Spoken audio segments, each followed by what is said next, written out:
So Jo, what should companies be looking for in their partner when they're looking to increase their D&I? Yes, it's a big question.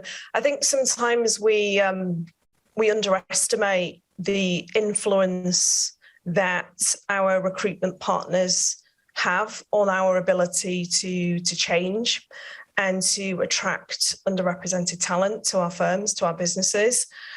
Sometimes there's an assumption that the work is being done by the recruitment industry. And through my experience, not enough work is being done.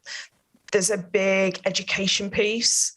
We're investing a lot of resources, a lot of expertise, bringing in people into our firms and our organisations to enable us to build our employer value propositions, to make our own recruitment processes fully inclusive and equitable and accessible, to do whatever we can as firms to attract talent into our organisations.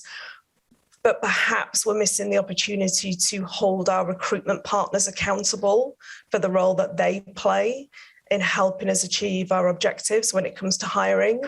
So my advice would be, if you are working, if you're aligned with recruitment partners that are bringing in lawyers to your organisation, do your due diligence, hold them accountable, don't assume the work is being done. Sit down with them and ask them the question, what are you doing to attract female talent to our organisation?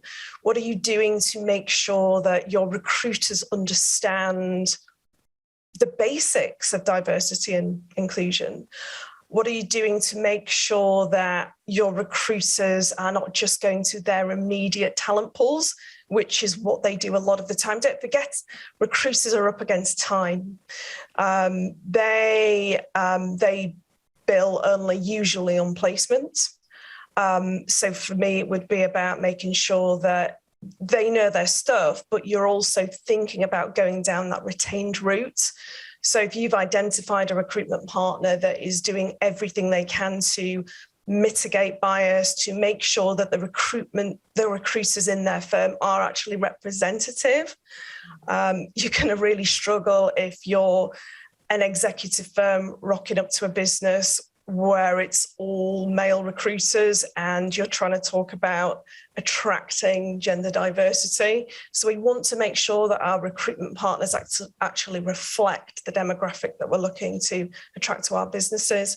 So really figuring out, what are you doing, asking the questions, and not just taking it on that typical answer that you'd usually get. We don't discriminate, it's a meritocracy, skills and experience are the only things that we assess on.